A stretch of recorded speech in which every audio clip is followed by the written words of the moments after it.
Hello guys, welcome back to my channel. তোমরা সবাই কেমন আছো? আমি অনেক অনেক অনেক ভালো আছি। তো চলো, তোমাদের সঙ্গে আজকে আমি আমার লাইফস্টাইলটা শেয়ার করতে চলেছি। তো চলো দেখতে থাকো আমি কি কি করি আজকে। তো প্রথমেই দেখো, সকালে আমি উঠে জানলাটা খুলে নিচ্ছি। জানলার পিছনের ব্যাকগ্রাউন্ডটা তোমরা একটু দেখো, কতটা সুন্দর একটা পরিবেশ।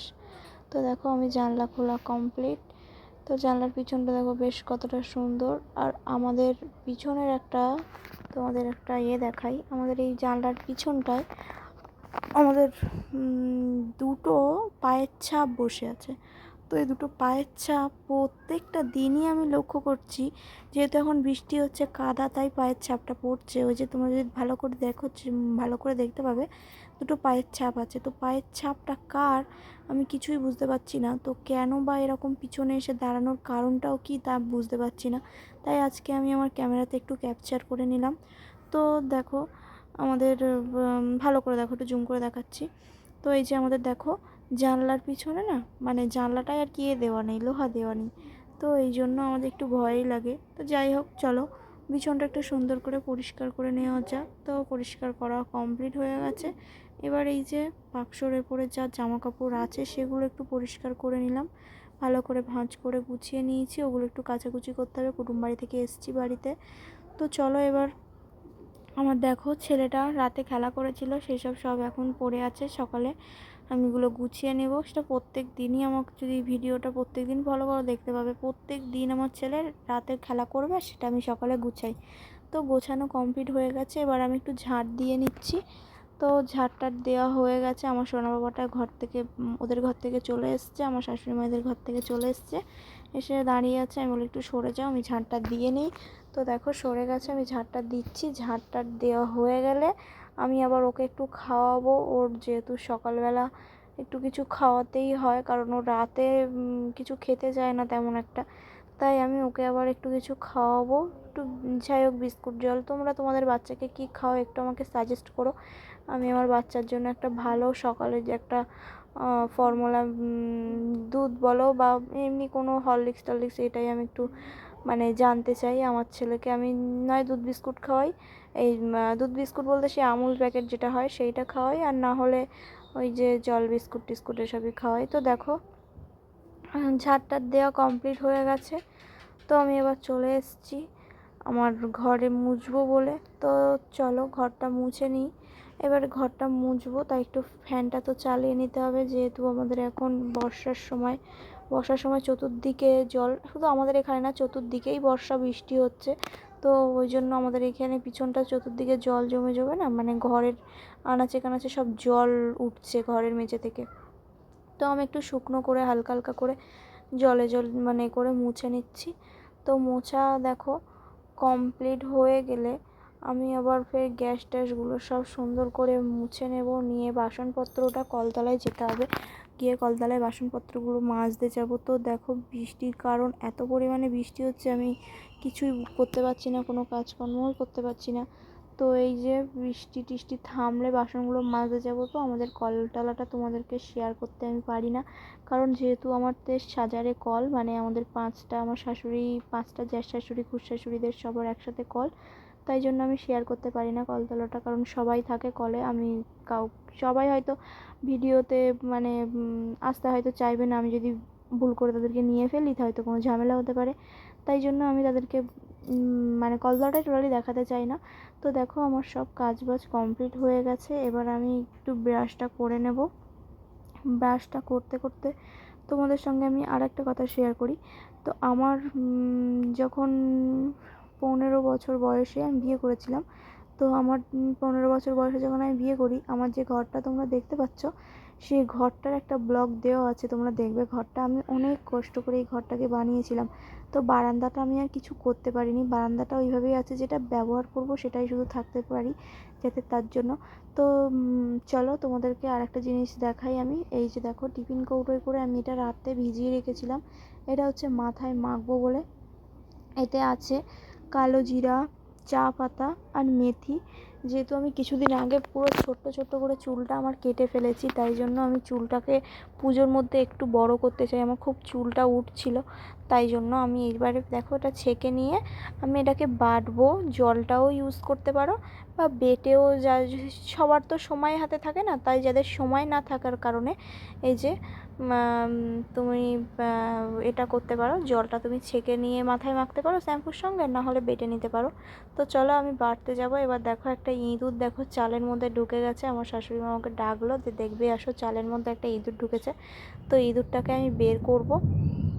তো ইঁদুরটাকে বের করার আগে হচ্ছে ইঁদুরটাকে বের করবো। তো বের করা হয়ে গেছে, সে পালিয়েও গেছে, আমি তাকে ধরতে পারিনি। আর দৌড়েও অবশ্য ছেড়েই দিতাম, কারণ প্রাণী হত্যাটা একদমই উচিত না।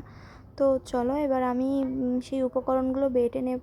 তো বাটতে বাটতে মনে পড়ে গেল যে একটু এতে দুটো ওই জবা ফুলের পাতা দিতে পারি। লাল জবা ফুলের পাতাই আমি ব্যবহার করি, লাল জবা ফুলের পাতাটা আমার খুব সুন্দর কাজ করে। তো চলো আমি এবার একটু জবা ফুলের পাতাটা আনতে যাব, আমার মনে পড়েছে, তাই যে জবা ফুলের পাতাটা বাটতে বাটতে আবার আনতে গেলাম, গিয়ে জবা ফুলের পাতাটা নিয়ে চলে এসেছি।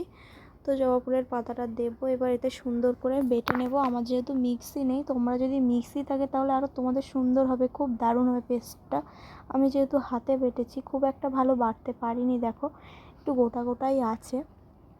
তো গোটা গোটাগুলো, বড় বড় পাতাগুলো একটু বাদ দিয়ে দিয়ে তোমরা মেখে নিতে পারো সুন্দর করে সারা স্ক্যাল্পে। আমি বলছি তোমাদের খুব ভালো কাজ দেবে। যদি ভালো কাজও না দেয় তোমরা তখন আমাকে বলতে পারো, আমি কারণ তোমাদের লাইভ দেখিয়ে দিচ্ছি। দেখো আমি নিজে মাথায় মাখবো সুন্দর করে, ভালো করে। দেখো আমি জলটাকে বেটে নিয়েছিলাম, নিয়ে ওতে জলও দিয়ে দিয়েছি। যে চা আগে থেকে ভিজিয়ে রেখেছিলাম, চা মেথি যেটা বাটলাম সেই জলটা আগে থেকে ভিজিয়ে রেখেছিলাম, ওর সঙ্গে দিয়ে গুলে নিয়েছি। নিয়ে আমি এবার ওটাকে সারা 2 থেকে 3 ঘন্টাও রাখলে পারো, যতটা যার যেমন সময় হবে। তো আমি এবার ভালো করে জলটা গুলে নিচ্ছি। গুলার পর আমি এবার ভালো করে মেখে নেব। তার আগে আমার চুলটাকে আমি সারা রাত তো বেঁধে রেখেছিলাম, তো একটু জট পেকে আছে, তো এই জন্য আমি চুলটাকে ভালো করে ছাড়িয়ে নেব। তো দেখো চুলটা ছাড়ানো হয়ে গেলে তোমরা সুন্দর করে ভালো করে শীতে কেটে কেটে তোমরা তোমাদের চুলের স্ক্যাল্পে লাগাতে পারো। হ্যাঁ, ভালো করে সুন্দর করে মাসাজ করে করে লাগাবে, যাতে তোমাদেরও নিজেদেরও বুঝতে পারো যে না চুলের গোড়াগুলো যাচ্ছে। তো এবার দেখো আমি ভালো করে মেখে নিচ্ছি।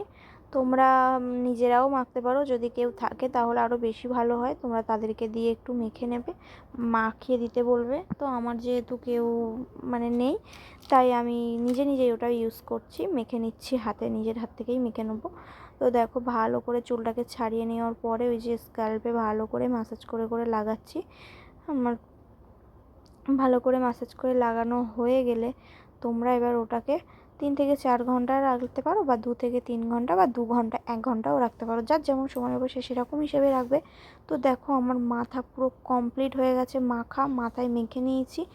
নিয়ে এই যে চুলটাকে বেঁধে নিয়েছি। তোমরা যদি মনে করো যে এটা শ্যাম্পু করার পরেও যাচ্ছে না, তখন এই যে সুন্দর সরু দাঁতের চিরুনি দিয়ে ভালো করে আঁচড়ে নেবে, দেখবে চলে যাবে। তো দেখো এবার বাইরে বৃষ্টি হচ্ছে, আর আমাদের এখান থেকে বিদ্যাধরী নদীটা না খুবই কাছে, অনেকটাই কাছে বলতে পারো, ওই যে দেখাই যাচ্ছে একটা বাড়ি মতো, পাশেই বিদ্যাধরী নদী। তো দেখো এবার আমার ছেলেটাকে বলছি একটু আয় আমার কাছে আয়। আমি ওই যে মাথায় মেখেছি বলে একদমই আসতে চাইছে না, একটুকুনি আয় করলে তাও বলছে না যাবো না। তো তারপর ওকে একটু বই নিয়ে বসালাম, তাও বলছে একটু লিখে দাও। আমি ওপরেরগুলো লিখে দিয়েছি, তো ও নিচেরগুলো লিখছে। এখন খুব একটা ভালো করেও লিখতে পারে না, যেহেতু ওর এখন 3 বছর বয়স। আমি 3 বছর বয়সে ওকে নিজে থেকেই চেষ্টা করে। আমি অবশ্য অল্প আধা বেশি চাপ দিই না, অল্প আধার মধ্যেই যতটা পারে করুক। এখন এই স্কুলে যায় বলে তাই একটু ভালো করে শেখানোর চেষ্টা করছি।